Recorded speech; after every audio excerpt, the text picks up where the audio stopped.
Good evening and welcome. Welcome to the Inspired Leaders Network. So tonight is all about recognition.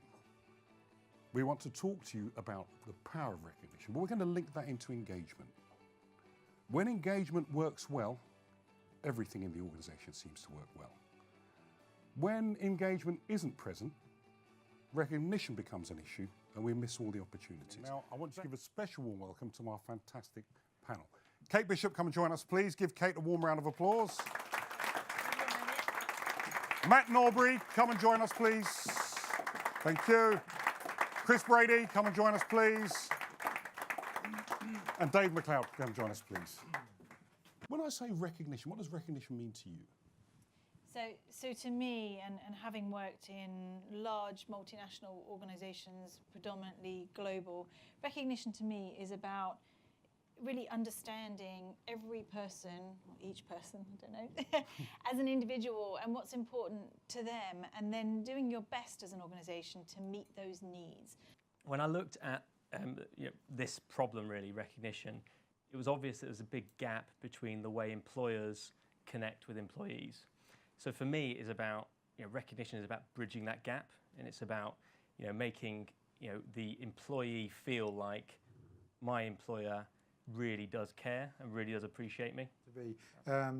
One of the things I remember very clearly was towards me, but also towards somebody else. Somebody in my company, I found out he was a really good West Ham fan. I mean, I know obviously I should have de-recognised him at that moment, but being a good boss, I thought, no, I'm going to go through this anyway. And so I got him a season ticket, which cost me as a company, cost me like 400 quid. Now, if I'd have given him £1,000 bonus, it would have gone like he wouldn't notice it. But the fact that I knew he was a West Ham supporter sort of meant something to him, I guess most people in this room are British. Yeah? Well, we've got a problem. Because we've all been born without the gene called recognition, right? So when something goes really well in your organisation, and you're all in the room for probably a different reason, and the boss really does have to give some sort of acknowledgement of the success, doesn't it go something like, well, that didn't go quite as badly as I was expecting. And I've lived, like many of us, I'm sure, I've lived and worked in the States, and their ability to kind of spontaneously recognise, but they've got other problems, by the way. But in terms of this, you feel like $1 million. To your point, in a lot of those cultures, and a lot of the time I ran pan-regional teams as well, it is getting back to understanding, well, what drives that culture? And what's underneath it, and what does recognition look like in that environment? Because when I worked in Japan, if we'd used the Chuck example, it would have been mortally embarrassing for them to be called out and singled out in that way. Even though it was praise? Even though it was praise, because there is a saying in Japan, and I'm probably stereotyping horribly, but the nail that sticks up gets hammered down. I think one of the things we're seeing is employee expectations are changing. And I think employees expect a lot more of their employer and their employer's EQ and their emotional intelligence and empathy. I think, and it gets talked about a lot in boardrooms, but I'm not sure how much it really translates into the actual company's DNA. Authenticity is incredibly important, but I do think the context has changed and is changing. Now, these attitudes, these expectations are definitely changing.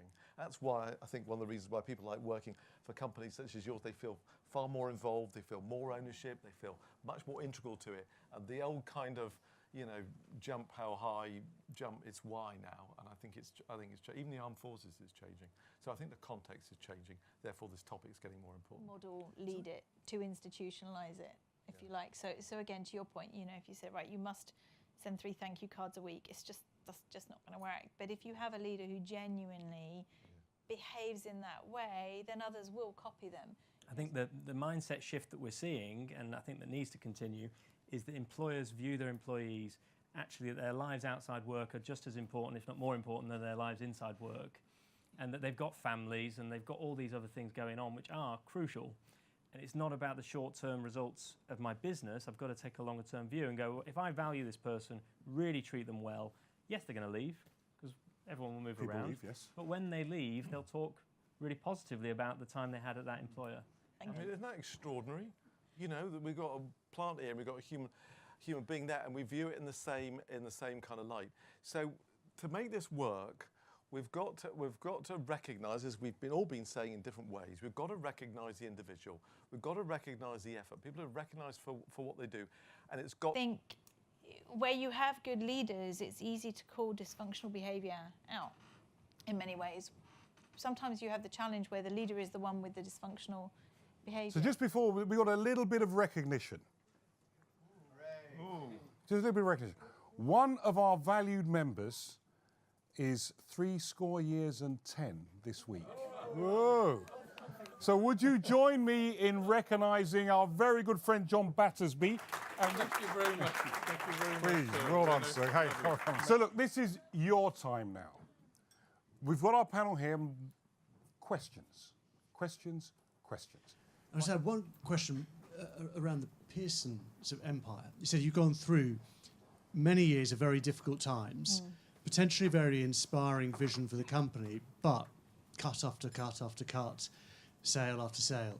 Did you see big productivity differences in parts of your business that were kind of up and running and you had good engagement versus others where the engagement just was suffering? And so to your point, a huge amount of, we don't need those editors anymore, we need software engineers, right? And when you're going through that change, trying to keep morale up is really hard because you still need those people to carry on writing the books for a period of time. You can't recruit those other people fast enough because you're trying to get people that are going to Google, and Facebook, and you're Pearson, so you don't look the same as them, you can't afford them the same, and so a big challenge. But where I did see it work really well was when, again, in the UK business, we really focused in on things like investors in people, and we just really focused in on saying, look, there are some things we cannot change, right? We can't change this digital train that we're on. We can't change the financial problems that we've got yet. There's a long way to go with it. But what we can change is how we talk to our people about it, how transparent we are with it, how we treat our people. Ice cream Fridays, that sort of thing. That didn't cost anything. Because of that. Can I bring it productivity? The link between recognition, engagement, productivity, please. I think your point there, the correlation, you can't prove causality, but the correlation between having large numbers of disengaged and poor productivity is a statement of fact. And people get at this topic often through the positive end. But I know organisations that come at it through this end. They say, hey, would we tolerate our computers that worked really well from Monday morning till Wednesday midday? Then they worked from Wednesday midday roughly till about Thursday, and they didn't work at all on Fridays. Well, if you take the employee engagement statistics and apply it to the DLP, that's what you wouldn't tolerate that for a minute. So we tolerate disengaged and partly engaged and not very engaged. And these are the people who've got to continually think of I'm a marketeer, not an HR person, can think of the competitive advantage that really tailor what we're doing to meet consumer needs that they've really got under the skin of, the latent needs. Those who really go the extra mile to come up with these innovations, these are the people who are the engine room of success in our organisations, and all the hyperbole that goes on and all the strategy, 64 pages, this and that. At the end of the day, are we doing something that people give a shit about? Are we doing something people want to buy? I've had the privilege to serve under a captain during the Falklands War, Captain Paul Hodinott, who did exactly what you said earlier, which was managed by wandering around. He would wander the ship during the activities and engage in all sorts of departments. And I've struggled for 36 years to find exactly what it is that I would follow to my death. If you could bottle the quality that you spoke of, what would you call it? Off the top of my head, the first word that came to my mind was humanity. Just treating everybody as the guy's just joined the Navy and he's an admiral, and it talks to him in the same way, has the same conversation with him. But one of the things I used to argue about when I was in the military was the role that privilege played as opposed to rank. And people think it's the same thing. It's not. I'm the boss because I've done this, this, and this, and I'm going to help you do this and this and this.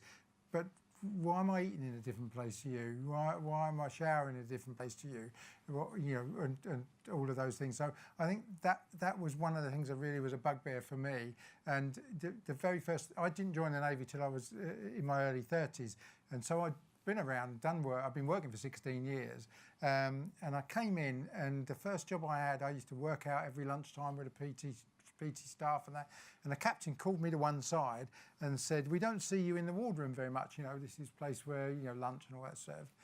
And I said, "Well, I'm working out. I'm working out with all the guys." And he said, "Well, we need to see you in there at lunchtime socialising." And I said, "Well, I socialise." I said, "Every kid on this base," there was 2,000 people on the base, "they all know me because I take the football team, I run this team, I run that team." He said, "Yeah, but you don't know your fellow officers." I said, "You mean the ones who are in there drunk at lunchtime?" I said, "No, I didn't get off to a good start, to be honest." I said, "No, I don't want to know them. I want to know the ones who are out like that." And he literally said, "Stop talking. You'll be in serious trouble. I need to see you in there now and again." So I ain't following him anywhere, all right, because it was all about privilege. But rank is really important, that everybody understands. How do you see this being, from the company perspective, you're doing the absolute opposite of everything we've talked about today, but achieving so much? Picture of Enron's logo, it's the inverted E, but in the bottom of it, it's got "Ask Why." All right? And there came a point when hubris took over. They stopped asking why, they stopped asking the right questions, and the whole thing collapsed because their values of innovative changed, and they lost their values. But it's really interesting when you see massively successful companies, and you go back to those 6 years, by the way, and read any article, I don't care who it was, who said that was a bad company. They were all going, "It's brilliant, they've got this going on, they've got all that going on." You have to be very careful and look at what's going on deep down. And if these things are going on deep down, eventually there will be a problem within Amazon. And knowing Amazon, they'll sort of need to start really thinking and investing internally in the future of technology, not just paying consultants to tell them about it, but internally really understand how their employees use technology, because it's progressing so fast and companies are so far behind already that gap is just massively increasing all the time, even the ones that spend lots of money on systems. And I think if you miss the point that your employee is a human being outside of this environment, they're not about using your company intranet anymore. It's about recognising them as individuals. The way you're going to reach them is through technology. They live and breathe. Everyone's addicted to their phones. It's only growing, the device addiction. So you've got to get in tune with where that's going. And I think that, for me, will mean companies can be quicker to react and actually much more meaningful in the way that they engage their people. Fabulous. We've worked them really hard. We've asked them questions all over the place. I've answered every single one. Join me, please. Chris Brady, Matt Norbury, Kate Bishop. Join me, give them a fantastic round.